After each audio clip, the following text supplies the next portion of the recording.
बिहार की सियासत में एक मुलाकात से अचानक बहुत सी बातें शुरू हो गई हैं। भोजपुरी सुपरस्टार और चर्चित नेता पवन सिंह और बीजेपी के वरिष्ठ नेता आरके सिंह आमने सामने आए और जैसे ही तस्वीर बाहर आई, चर्चाओं का पारा चढ़ गया। सवाल यही उठ रहा है कि क्या ये मुलाकात किसी बड़े राजनीतिक समझौते का संकेत है या फिर एक कोशिश बिखरे हुए राजपूत वोट बैंक को दोबारा जोड़ने की। नमस्कार, आप देख रहे हैं बेजोड़ बिहार और मैं हूं ऋचा। दरअसल पवन सिंह सिर्फ भोजपुरी सिनेमा के स्टार नहीं बल्कि राजनीति में भी उन्होंने हाल ही में बड़ा खेल दिखाया है।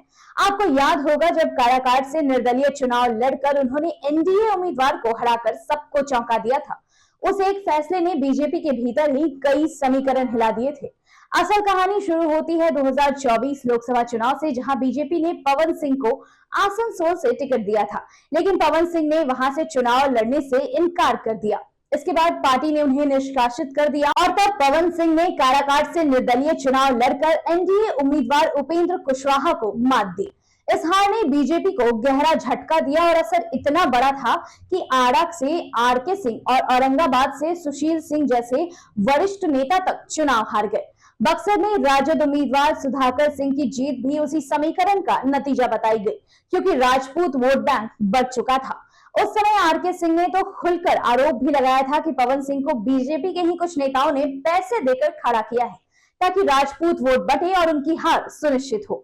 यानी बात सिर्फ हार जीत की नहीं थी, बल्कि बीजेपी के अंदरूनी खेमेबाजी तक उजागर हो गई थी। लेकिन अब तस्वीर बदलती दिख रही है। पवन सिंह और आरके सिंह की मुलाकात बेहद अहम मानी जा रही है।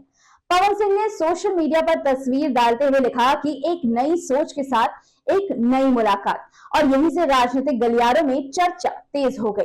क्या बीजेपी और पवन सिंह के बीच रिश्तों की नई शुरुआत हो रही है, और क्या इस मुलाकात से बीजेपी अपनी खोई जमीन फिर से पा सकती है? देखिए, इसके चुनावी मायने समझना जरूरी है। बिहार की राजनीति में राजपूत वोटरों की भूमिका बेहद अहम है और पवन सिंह की लोकप्रियता खास तौर पर भोजपुरी बेल्ट में किसी से छुपी नहीं है। 2020 के विधानसभा चुनाव में भोजपुरी बेल्ट की 73 सीटों में से महागठबंधन की 45 सीटें जीती थी, जबकि एनडीए को सिर्फ 27 सीटें मिली। ये आंकड़े बताते हैं कि समीकरण साधे बिना आगे जीत पाना मुश्किल है। और अब तो चर्चाएं यहाँ तक हैं कि पवन सिंह की पत्नी ज्योति सिंह भी आने वाले विधानसभा चुनाव में उतर सकती हैं। पवन सिंह के प्रशांत किशोर के जन स्वराज में शामिल होने की अटकलें भी पहले लग चुकी हैं। लेकिन अब आरके सिंह से नजदीकी और मुलाकात ये संदेश देती है कि बीजेपी पवन सिंह को अपने पाले में वापस लाने की जोरदार कोशिश में है। साफ है, बीजेपी को पता है अगर राजपूत समाज की नाराजगी दूर करनी है तो पवन सिंह जैसे लोकप्रिय चेहरे को अपने साथ जोड़ना होगा। तो फिलहाल एक मुलाकात ने बिहार की राजनीति को फिर से चर्चा में ला दिया है।